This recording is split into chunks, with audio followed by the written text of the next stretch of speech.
Hello दोस्तों, मैं गरिमा स्वागत करती हूँ आपका अपने YouTube channel online art study में। तो जो आज हम डिस्कस करने जा रहे हैं वो है 2018 प्रवक्ता संवर्ग का पेपर, जिसके 10 क्वेश्चंस पे हम आज चर्चा करेंगे। तो ये क्वेश्चंस हैं जिनको हम देखेंगे आगे। उनमें सबसे पहला जो क्वेश्चन है वो है कि सरल रेखा क्या है। तो सरल रेखा क्या होती है, जिसमें ऑप्शंस दिए थे कि दो बिंदुओं के बीच की कम से कम दूरी, हाथ द्वारा खींची गई रेखा या किसी भी विधि द्वारा खींची गई रेखा या एक आकार की सीमांत रेखा। तो सबसे पहले जो देखते हैं हम वो कि रेखा क्या होती है। तो रेखा होती है दो बिंदुओं के बीच की जो दूरी होती है वो रेखा कहलाती है। और सामान्य आधार पर रेखाएं कितने प्रकार की होती हैं? दो, सरल और वक्र। अगर हम किसी बिंदु से एक निश्चित दिशा में कोई रेखा खींच रहे हैं, इस प्रकार देखिए, जो मैं खींच रही हूँ इसको देखिए, एक बिंदु से एक निश्चित दिशा में अगर हम कोई रेखा खींच रहे हैं तो वो कहलाएगी सरल रेखा। और इसी रेखा की अगर मैं दिशा घुमा दूँ, इस प्रकार देखिए, किसी भी दिशा में अगर मैं इसको घुमा दूँ तो ये वक्र रेखा कहलाएगी। वैसे तो विभिन्न प्रकार की रेखाएं होती हैं, लेकिन जो जनरली देखा जाता है वो सरल और वक्र रेखा होती है। आगे रेखाओं पे हम चर्चा करेंगे, जिसमें एक पूरा वीडियो बनाऊंगी मैं। तो इसका जो सही आंसर हो जाएगा वो हो जाएगा कि दो बिंदुओं के बीच की कम से कम दूरी सरल रेखा कहलाती है। ठीक है। तो सेकंड क्वेश्चन है कि अल्ट्रामैरीन ब्लू को कहा जाता है। तो जिसमें ऑप्शंस थे कोबाल्ट ब्लू, एल्यूमिनियम ऑक्साइड, टेरावट या लेपिस लाजुली। तो सबसे पहले हम देखते हैं कि कोबाल्ट ब्लू क्या होता है। कोबाल्ट ब्लू एक प्रकार का रंग द्रव्य होता है, जिसे एल्यूमिनियम ऑक्साइड और कोबाल्ट ऑक्साइड को सिटरिंग करके बनाया जाता है। सिटरिंग होता है धातुमल, यानी कि गर्म करके जो नीचे तले में जो बच जाता है वही निषाद जो होता है वो कहलाता है सिटरिंग। तो कोबाल्ट ब्लू ये हो गया। और टेरावट क्या होता है? टेरावट होता है एक प्रकार का हरा रंग। और लेपिस लाजुली होता है, यानी कि जिसको लाजवर्द भी कहा जाता है। लेपिस लाजुली होता है एक प्रकार का नीला पत्थर होता है, जिसका प्रयोग पहले से ही प्राचीन काल से ही रंग बनाने में किया जाता था। इसमें जो होता है एक सोडा लाइट पाया जाता है। ये सोडा लाइट का प्रयोग करके ही नीला रंग बनाया जाता है। ठीक है। तो इसका करेक्ट ऑप्शन कौन सा हो जाएगा? Lapis lazuli.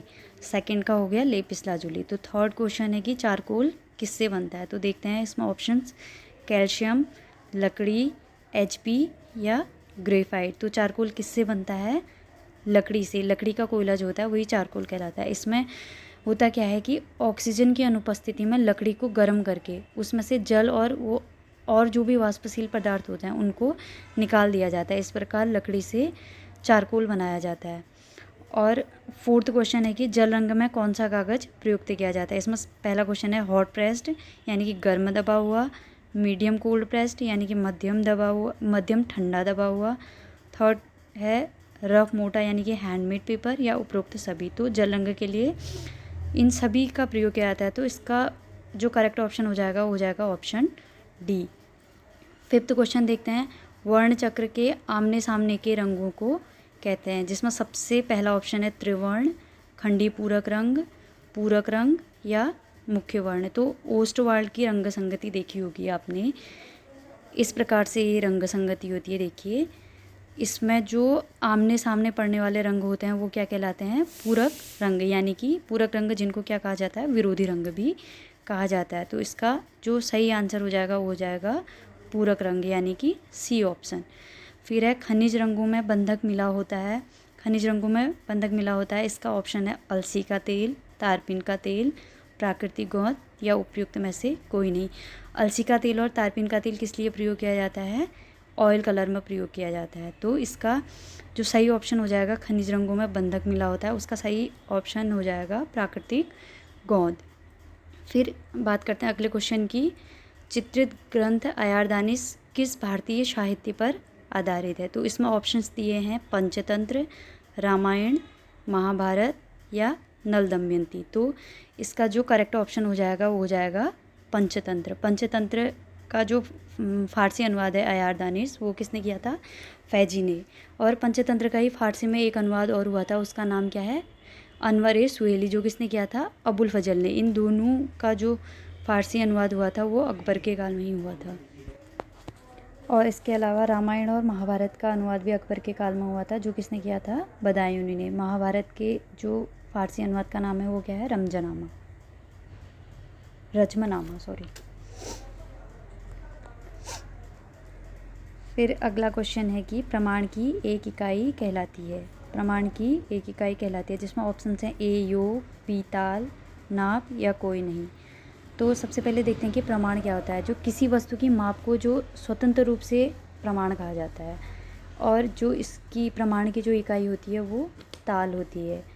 यानी कि जो एक ताल में 12 अंगुल होते हैं।